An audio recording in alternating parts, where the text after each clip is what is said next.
The president of the European Parliament has shown blatant disrespect for the borders of Croatia, claiming that parts of Croatia are Italian territory.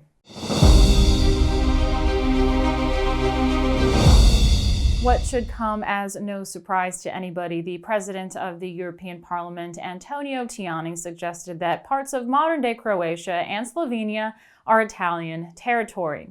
Slovenian and Croatian leaders on Monday condemned European Parliament President Antonio Tajani for remarks seen as suggesting an Italian claim on their territory.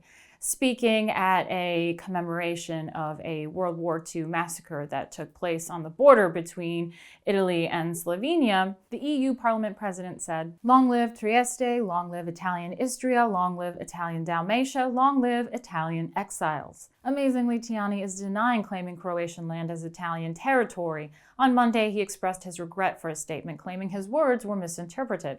He said, "With my presence, I wanted to remember thousands of victims, Italians, but also Croats and Slovenians. In my speech, I wanted to highlight the path of peace and reconciliation between the Italians. I spoke about Istria and Dalmatia, but this does not mean the appropriation of the territory." So let's just go back and look at what he said.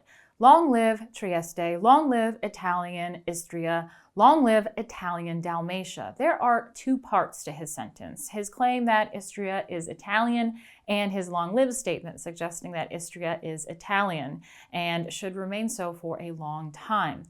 Istria is the largest peninsula in the Adriatic Sea, and Tajani is wrong to claim it for Italy. Istria contains three nations: Italy, Slovenia, and Croatia. And what about Dalmatia? This is a historic region in Croatia. This is blatant historical revisionism, and it's disgraceful that the president of the EU Parliament should use a speech at a World War II event to make these wild claims.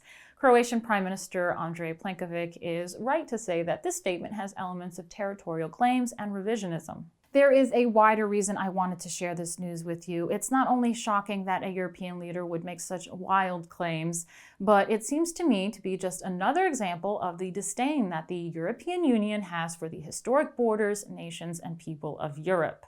I don't want to attack Tajani personally, but what he said was quite clearly wrong, and I don't hear much in the way of condemnation from the rest of the European Union.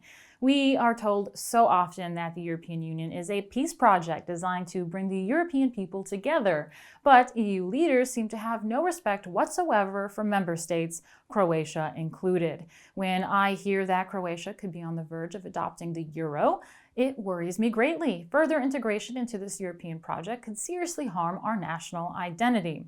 Croatians have fought for so long for independence, for our home, and the leaders we seem to be allying with don't even recognize it as our home. And this cannot stand. And we cannot continue down this path. The Brexit disaster in the United Kingdom should show just how dangerous it is to become so deeply entrenched into this political union. Once we're in, it's almost impossible to get out. We should think ourselves lucky that we've lasted this long. I think it's time for Croatia to stand up to the EU, say no to the euro, and to stand with other European leaders who respect national borders and reject the European Union's attempt at breaking down borders and destroying national identity. I'm asking you to defend Croatia. Join me on this project to defend our beautiful country. I really need your help. Go to defendcroatia.com to see more of these reports and to find out just how you can help this project grow. Go to defendcroatia.com and please tell your friends. Please sign up if you want to keep up to date with my new Defend Croatia series. Go to defendcroatia.com.